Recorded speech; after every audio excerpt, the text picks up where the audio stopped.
Madame la directrice, monsieur le procureur général près la Cour des comptes, mesdames et messieurs, la réforme du régime de responsabilité financière des gestionnaires publics, souhaitée, attendue, réclamée de longue date pour rénover un système dont votre prédécesseur, monsieur le procureur général, avait estimé qu'il était à bout de souffle, et ce diagnostic était exact, est entré en vigueur au début de cette année. Il s'agit, à n'en pas douter, d'une réforme profonde, et vous en débattrez aujourd'hui. Comme toute réforme, ce sont les faits, c'est l'action, qui viendront progressivement en conforter la pertinence. Plus d'efficacité, plus d'efficience du contrôle des gestionnaires publics, pour une crédibilité accrue aux yeux des citoyens de ce contrôle.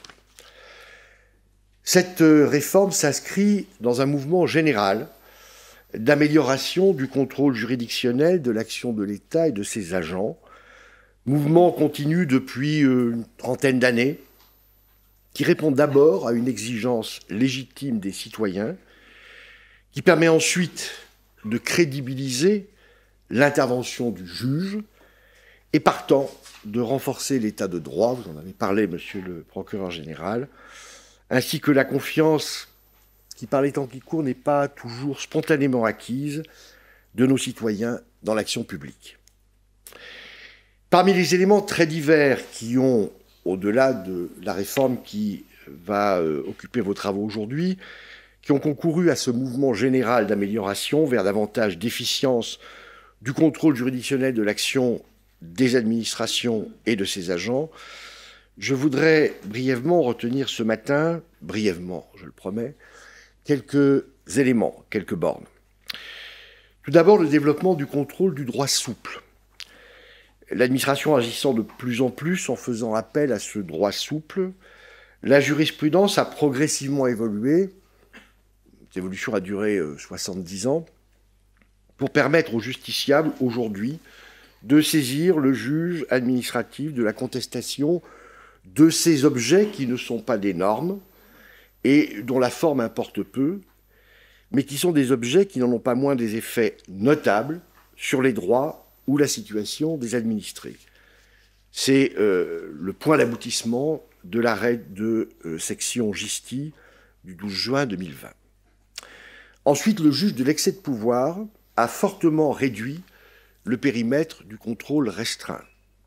Et il exerce aujourd'hui très largement un contrôle normal sur les appréciations de faits portées par l'administration. Par exemple, dans le domaine disciplinaire, c'est l'arrêt d'assemblée d'Ahan du 13 novembre 2013. Et même dans certaines matières, si on y regarde de près, même s'il conserve formellement un contrôle restreint, ce contrôle restreint est en fait assez poussé. Le juge administratif a également accepté, par la voie du recours en responsabilité, de sanctionner des manquements de l'administration de la nature la plus variée. Conditions de vie des harkis dans les camps d'accueil en métropole, c'est l'arrêt d'assemblée du 16 février 2009, Hoffmann-Gleeman. Accessibilité des locaux des palais de justice aux personnes atteintes d'un handicap, c'est l'arrêt d'assemblée Blétrac du 22 octobre 2010. Prévention des risques liés à l'amiante, avec un contentieux extrêmement abondant. C'est l'arrêt d'assemblée du 9 novembre 2015, construction mécanique de Normandie, conditions de détention indignes.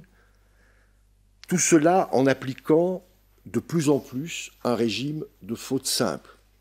Le parallèle du contrôle restreint vers le contrôle normal, un régime de la faute lourde, vers une généralisation de la faute simple. Le juge a également élargi les domaines dans lesquels il intervient comme juge de plein contentieux pour remplir de leurs droits les requérants. Et je pense notamment, parce que ce sont des contentieux qui sont des contentieux massifs, notamment devant les tribunaux administratifs et les cours administratifs d'appel, je pense aux contentieux sociaux.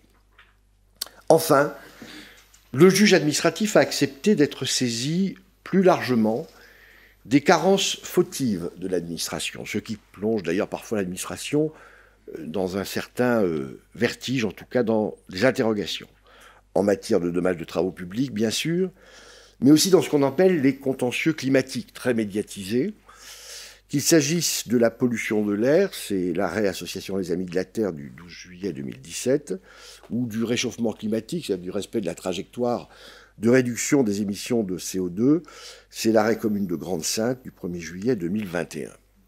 Ces deux contentieux se développent d'ailleurs en plusieurs saisons, puisque par le biais des injonctions et des contestations pour défaut d'exécution, ces litiges perdurent et cet après-midi encore, nous aurons une séquence sur l'affaire Les Amis de la Terre au Conseil d'État à l'occasion d'une audience.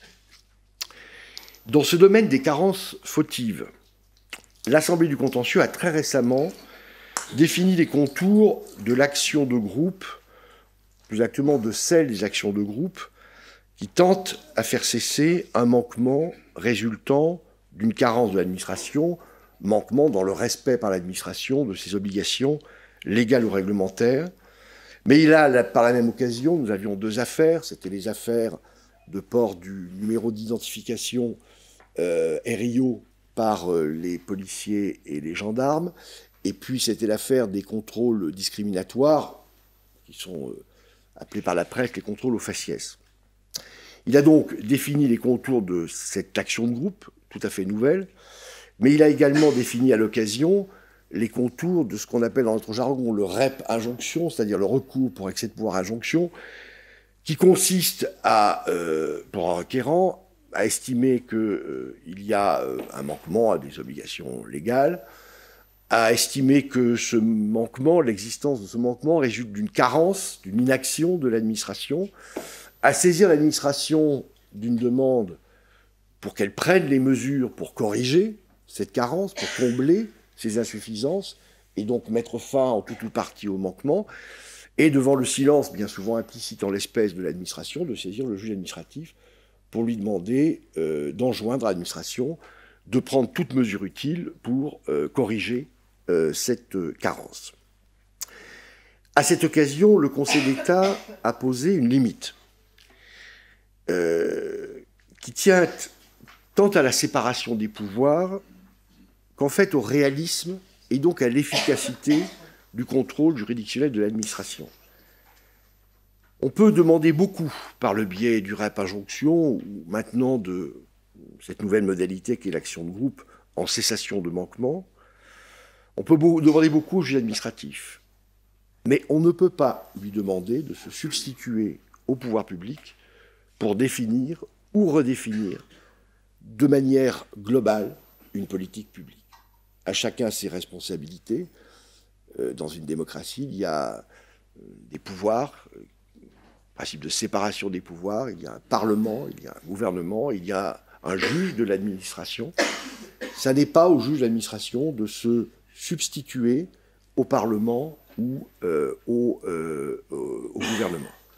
Et ces deux affaires, l'affaire du RIO et l'affaire des contrôles d'identité discriminatoires, la première dans laquelle nous avons enjoint à l'administration de corriger un certain nombre de lacunes dans la visibilité et le port effectif de ce matricule, et dans l'autre où nous avons, après avoir constaté qu'il y avait effectivement un nombre suffisamment important de contrôles à caractère discriminatoire pour ne pas s'arrêter au constat qu'il s'agissait d'agissements individuels ou isolés des agents, l'étendue de ce qui nous était demandé, et même si ça ne nous avait pas été demandé de manière extrêmement précise, ce qui était le cas en l'espèce, l'étendue de ce que nous aurions été amenés à enjoindre au gouvernement de faire, consistait en fait à redéfinir, à demander au gouvernement de redéfinir complètement la politique des contrôles d'identité, à commencer d'ailleurs par leur nombre, qui en France est infiniment plus important que dans la moyenne des pays européens. La réforme qui va occuper vos débats aujourd'hui a commencé à se mettre en place. Monsieur le procureur général vient de le rappeler et d'indiquer déjà un certain nombre d'éléments. Il faudra en régler les rouages, il faudra caler la jurisprudence. Il faudra aussi, et c'est l'objet, si j'ai bien compris, principal de ce colloque, faire comprendre cette réforme non seulement aux justiciables, mais plus largement à l'ensemble des citoyens.